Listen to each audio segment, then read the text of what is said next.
red yung ano, itong bitawan. Power gas, we have it, sir. Ah, Cash payment. Right here, guys, sir.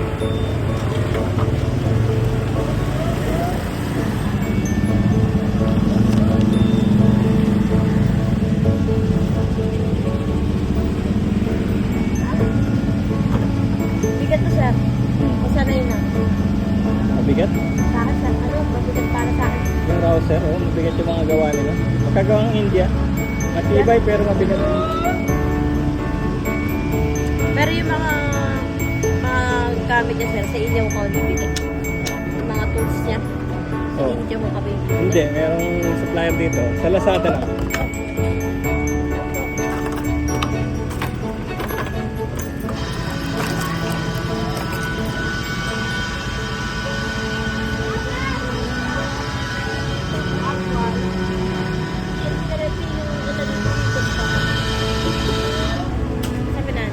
Thank you.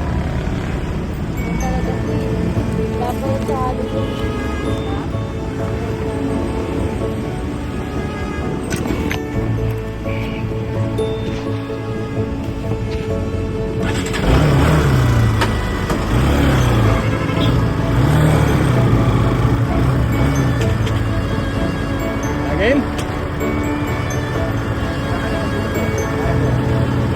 Bale, puno na to eh. Pwede kitang salina. Saka meron sila dyan mga buti-buti.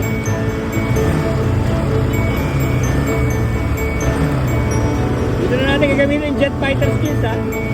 Jet fighter skills eh no. Tara!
Napakasaklap ng isipin na kung sino pa yung namumuno sa atin at saka yung mga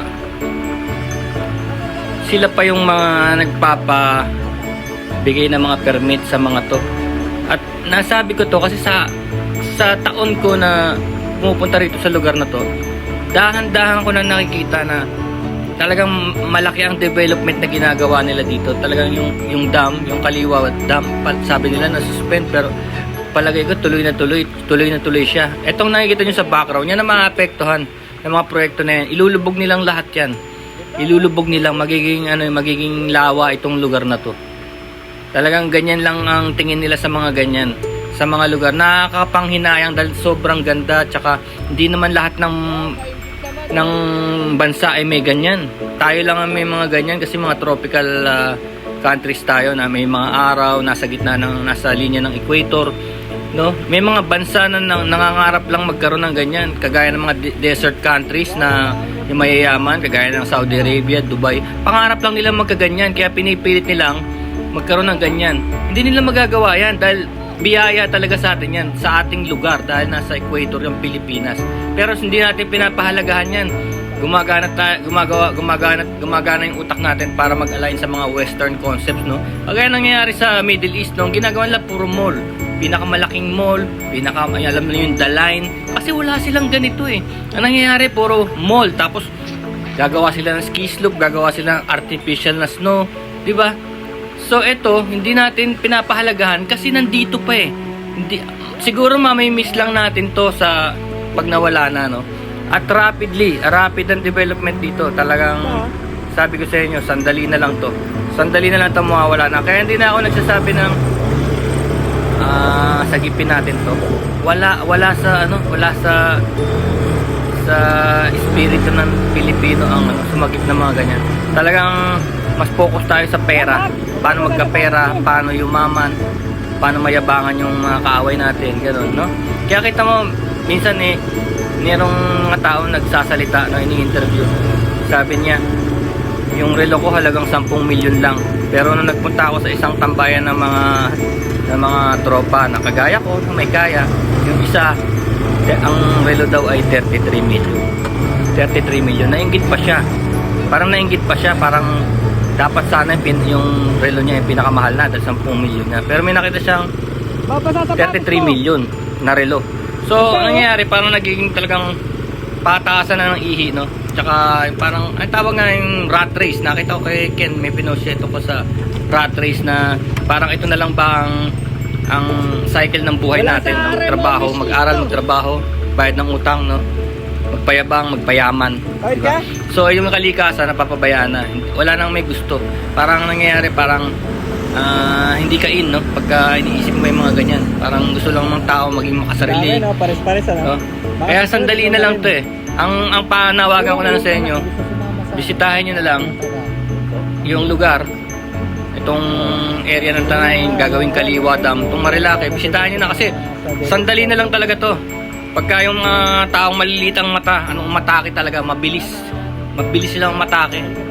Talagang titirahin nila yan sa madaling panahon kasi wala silang pakialam eh. Parang wala silang moral, no? Walang moral.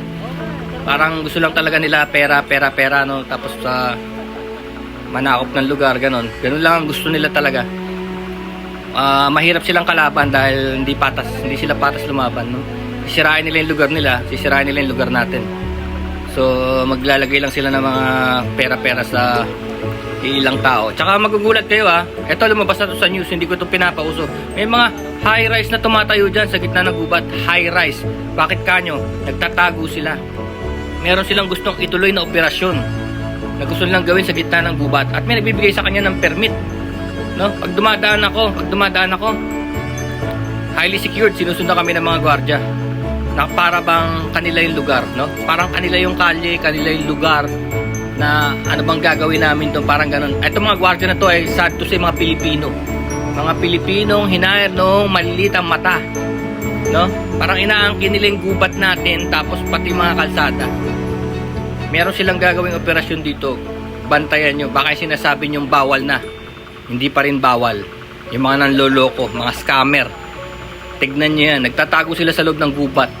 Alam ko na yan, narinig ko na sa balita yan. Kaya lang hindi binibigyan ng importansya kasi talagang pera gumagana ngayon.